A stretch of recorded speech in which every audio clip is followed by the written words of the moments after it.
Saya mau Romo jadi keledai tunggangannya Yesus. Bukan saya yang hebat, bukan saya yang kuat, bukan saya yang berprestasi dengan segala pencapaian saya, tapi saya hanyalah seekor keledai tunggangan Tuhan yang masuk ke kota Yerusalem disambut sebagai raja. Salam damai sejahtera saudara-saudaraku yang terkasih, pencinta firman Tuhan. Berjumpa kembali dengan Bible Learning with Father Joseph edisi Minggu Palma. Saudara-saudaraku yang terkasih, orang Kristiani pasti tahu Minggu Palma adalah kita mengenangkan, menghadirkan kembali peristiwa Yesus Kristus Raja Damai memasuki kota Yerusalem. Pada saat itu, Tuhan Yesus disambut dengan sukacita oleh seluruh penduduk Yerusalem dengan ranting-ranting dari palma dan juga menghamparkan baju-baju pakaian mereka menyambut Sang Raja Damai yang naiknya keledai. Saudara-saudara, siapa yang tadi pagi sudah ikut perayaan Minggu Palma? Kami dong Romo, gak boleh ketinggalan. Karena betul tadi pagi saya itu berjalan-jalan di sekeliling kompleks rumah saya melihat banyak sekali orang-orang membawa daun palma sambil naik motor. Wah, ini pasti orang Katolik siap untuk ke gereja. Saudara-saudaraku yang terkasih, mari kita belajar dari daun palma ini. Daun yang selalu segar sepanjang tahun, tidak pernah mengalami musim surut atau musim keringnya. Daun palma ini atau tanaman palma ini tumbuh subur di beberapa daerah-daerah di dunia ini.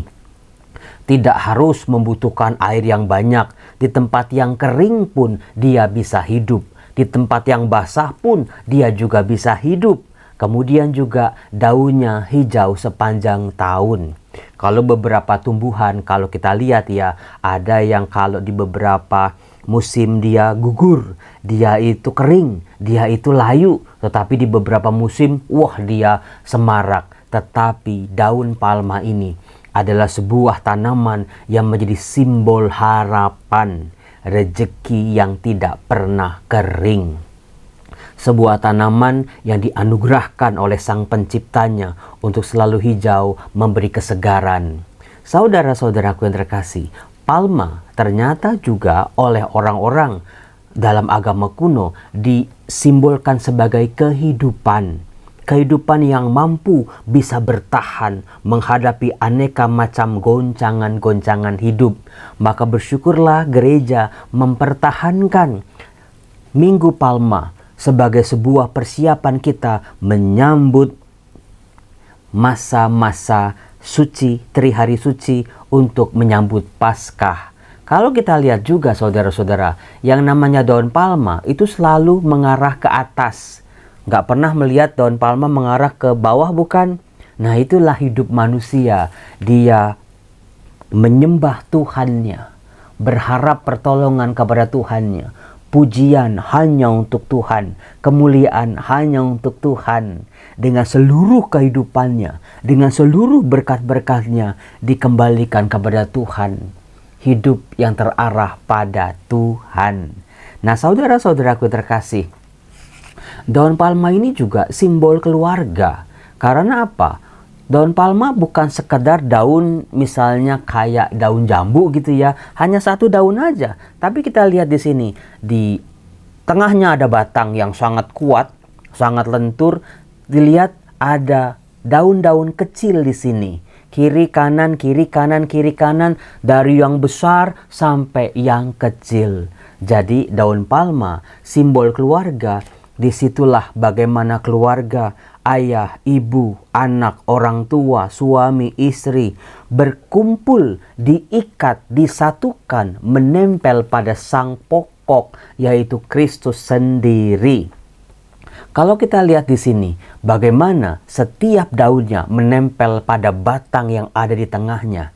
Kristuslah yang harus menjadi pusat dalam kehidupan setiap keluarga. Diasup oleh berkat-berkat dari Tuhan sehingga menimbulkan sebuah harapan kehidupan yang indah yang dicerminkan oleh daun palma ini. Saudara-saudara, saya boleh tanya nggak kepada Anda? Tadi apakah Anda bawa daun palma ke gereja? Malu apa enggak? Ya enggak dong Romo, kami itu bangga dengan iman kami. Bawa daun palma itu nggak ada malu-malunya Romo. Justru kami bangga. Karena dengan daun palma di tangan, kami masuk ke gereja, kami melambai-lambaikan daun palma untuk menyambut yang Sang Kristus Raja Damai. Saudara-saudaraku yang terkasih, ada yang menarik dengan kedatangan Yesus di Yerusalem pada waktu itu. Sebagai informasi saudara-saudara, setiap orang Yahudi itu yang saleh berkewajiban datang ke Yerusalem untuk merayakan Paskah. Itu nggak sehari 2 hari saudara-saudara. Ada rangkaian pesta Paskah. Ada rangkaian hari demi hari untuk menyucikan diri mereka sebelum mereka merayakan hari raya, hari besar buat agama Yahudi yang namanya Paskah orang Yahudi. Jadi ada aneka macam rangkaian-rangkaian, kesibukan-kesibukan. Perlu Anda catat, orang-orang Yahudi dari berbagai macam daerah datang ke Yerusalem bukan cuma sehari 2 hari, tapi mengikuti rangkaian-rangkaian sampai pada hari raya puncaknya. Berarti Tuhan Yesus yang dari Nazaret, dari Galilea, seringkali setiap tahun datang ke Yerusalem untuk merayakan Paskah tentunya. Nah, saudara-saudara, kedatangan Yesus kali ini sungguh tidak biasa. Mari kita lihat dalam bacaan Injil yang dibacakan di pelataran gereja sebelum umat diajak masuk ke dalam gereja. Dalam perjalanannya ke Yerusalem. Saudara-saudara yang terkasih, apakah Anda tahu bagi Injil Lukas, Yerusalem itu sangat amat penting. Yerusalem adalah pusat awal dan juga dari situlah semua kelimpahan berkat, semua karya keselamatan Allah tersiar sampai ke seluruh dunia. Nah, disinilah Tuhan Yesus memulai kisah sengsaranya dengan datang ke Yerusalem. Dikatakan, ketika telah mendekati Betfage dan Betania, Anda kalau dengar Betania pasti tahu itu apa coba? Kampungnya Maria, Marta, dan Lazarus. Berarti sebelum itu Yesus membangkitkan Lazarus dari kematian. Kedatangannya ke Yerusalem, nanti Yesus akan wafat. Kalau Yesus saja bisa membangkitkan Lazarus, maka kematian bukanlah tujuan akhir dari hidup Yesus, tapi kebangkitan. Maka tujuan hidup kita apa? Tujuan pelayanan kita apa? Tujuan kita hidup di dunia ini apa? Tujuan atau goal dari keluarga kita apa? Dari usaha-usaha kita semua apa? Bukan kematian, bukan kebinasaan, tetapi kebangkitan. Itulah yang harus kita belajar dari hari Minggu Palma ini dalam perayaan Paskah nanti. Dikatakan Betania yang terletak di bukit yang bernama Bukit Zaitun. Yesus menyuruh 2 orang muridnya dengan pesan, "Pergilah ke desa yang di depanmu itu. Pada waktu masuk di situ, kamu akan mendapati seekor keledai muda tertambat yang belum pernah ditunggangi orang." Saudara-saudara yang terkasih, keledai muda. Kalau seorang raja dalam tradisi Timur Tengah kuno, Yunani, Romawi, atau raja-raja besar, itu biasanya menggunakan binatang-binatang yang gagah perkasa. Gajah, unta, kuda. 3 hewan itulah yang biasanya bisa dilatih untuk ikut berperang, maju ke medan perang. Binatang-binatang yang punya otot-otot yang kuat, binatang-binatang yang badannya lebih besar daripada binatang-binatang yang lain, yang lebih tinggi, yang lebih kokoh, supaya bisa membantu pertempuran yang hebat. Nah, di sini Tuhan Yesus tidak meminta murid-muridnya untuk mencarikan seekor kuda, tetapi keledai. Bukan juga keledai yang sudah berpengalaman, karena meskipun dalam masyarakat kita, keledai itu adalah binatang yang bodoh, Sebetulnya dalam tradisi Timur Tengah kuno, keledai ini adalah hewan angkut. Keledai ini bisa mengangkut, membawa hasil panen dari ladang menuju ke rumah, ke gudang tempat penyimpanan hasil panen. Itu nggak usah dituntun, pokoknya udah diajarin berkali-kali, meskipun ya prosesnya panjang, tapi lama-lama keledainya bisa pinter. Nah, di sini dikatakan seekor keledai bahkan yang masih muda, yang belum ditunggangi orang. Ini simbol, saudara-saudara. Kuda adalah simbol kekuatan, kehebatan, di mana raja akan gagah, meriah, sumringah ketika berada di atas kuda yang ditungganginya. Kalau kudanya bagus, siap untuk maju ke medan perang atau disambut oleh rakyatnya. Tetapi bukan itu yang dipilih oleh Tuhan Yesus. Seekor keledai, hewan bodoh yang masih sangat muda, yang belum berpengalaman. Romo, tunggu dulu Romo. Saya mau Romo jadi keledai tunggangannya Yesus. Bukan saya yang hebat, bukan saya yang kuat, bukan saya yang berprestasi dengan segala pencapaian saya, tapi saya hanyalah seekor keledai tunggangan Tuhan yang masuk ke kota Yerusalem disambut sebagai raja. Meskipun saya juga ikut ya mendengar hiruk pikuk orang sorak-sorai, Hosana, Hosana. Terpujilah dia yang datang dalam nama Tuhan. Orang melambai-lambaikan daun palma. Orang membuat saya sebagai seekor keledai ini bisa lewat dengan pakaian-pakaian yang dihampar di jalan-jalan. Tapi Romo, saya hanyalah keledai biasa. Yang hebat adalah Tuhan Yesus yang ada di atas saya. Saya hanya sebagai alatnya saja. Saya yang tidak berdaya, saya yang sama sekali tidak hebat, tapi ikut serta dalam pengalaman Yesus disambut di gerbang Yerusalem. Nah, Tuhan Yesus menubuatkan nih, jika ada orang bertanya kepadamu, mengapa kamu melepaskannya? Jawablah begini, Tuhan memerlukannya. Jadi semua ternyata sudah ada dalam rencana Tuhan Yesus. Kedatangan seorang Mesias ke kota Yerusalem dengan mengendarakan keledai itu sebetulnya bisa dibaca di nubuat-nubuat perjanjian lama. Nabi-nabi berseru seperti itu. Tapi seorang raja damai, seorang raja yang akan memimpin kepada peperangan yang hebat, mengalahkan penjajah-penjajah, kok naik keledai? Bisa jadi bahan ejek-ejekan, bisa menjadi sebuah sinisme, sebuah ungkapan pesimis. Tapi itulah yang sungguh-sungguh dilakukan oleh Tuhan Yesus, masuk ke kota Yerusalem dengan naik keledai muda. Lalu pergilah kedua murid yang disuruh itu, dan mereka mendapati segala sesuatu seperti yang telah dikatakan Yesus. Nah, sebetulnya ini trik dari seorang guru. Kata-kata Yesus akan menjadi kebenaran. Cari keledai, dapat keledai. Ada orang yang nanya, kenapa kamu melepaskannya? Mereka menjawab, Tuhan memerlukannya. Tapi kita harus ingat saudara-saudara, sebelum itu ada pemberitahuan tentang sengsara Yesus yang pertama, sengsara Yesus yang kedua, sengsara Yesus yang ketiga. Bahwa nanti hidupnya akan mengalami sebuah gelombang yang dahsyat, yang tidak mudah di Yerusalem, di mana musuh-musuhnya sudah siap untuk menangkap dia. Musuh-musuhnya sudah siap dengan segala strategi-strategi, kecurangan-kecurangan, tipu daya dan muslihat. Dia akan ditangkap, disesah, disiksa, dihukum mati. Tapi kematian bukanlah akhir, sebab setelah wafat Yesus akan bangkit pada hari yang ketiga. Nah, ketika mereka melepaskan keledai itu, benar, berkatalah para pemiliknya, mengapa kamu melepaskan keledai itu?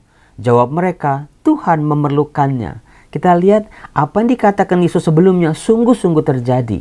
Maka pemberitahuan-pemberitahuan tentang hidup Yesus akan berakhir di Yerusalem pasti akan terjadi.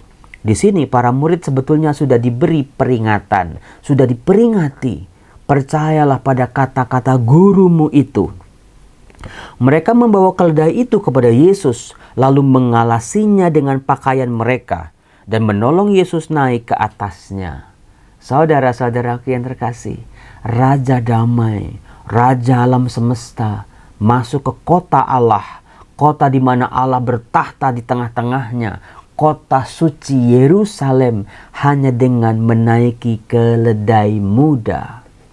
Saya yang menjadi pengajar nabi-nabi perjanjian lama, saya langsung, waduh, ternyata bukan soal keledai saja yang jadi kenyataan, tapi juga nubuat para nabi. Raja Damai, Mesias utusan Allah ini akan betul-betul berhasil melaksanakan tugasnya untuk menyelamatkan seluruh bangsa. Sementara Yesus menunggangi keledai itu, mereka menghamparkan pakaiannya di jalan. Ketika Yesus mendekati Yerusalem, di jalan yang menurun dari Bukit Zaitun, mulailah semua murid yang mengiringi dia bergembira dan memuji Allah dengan suara nyaring oleh karena segala mukjizat yang telah mereka lihat. Jadi di sini reaksi orang-orang yang menyambut Yesus dengan gembira, dengan sukacita, karena dijelaskan di Injil Lukas, karena mereka telah melihat mukjizat. Tapi kita sudah tahu, penonton Bible Learning sudah tahu, mukjizat saja tidak akan cukup membuat seorang murid untuk ikut hadir dalam sengsara Yesus.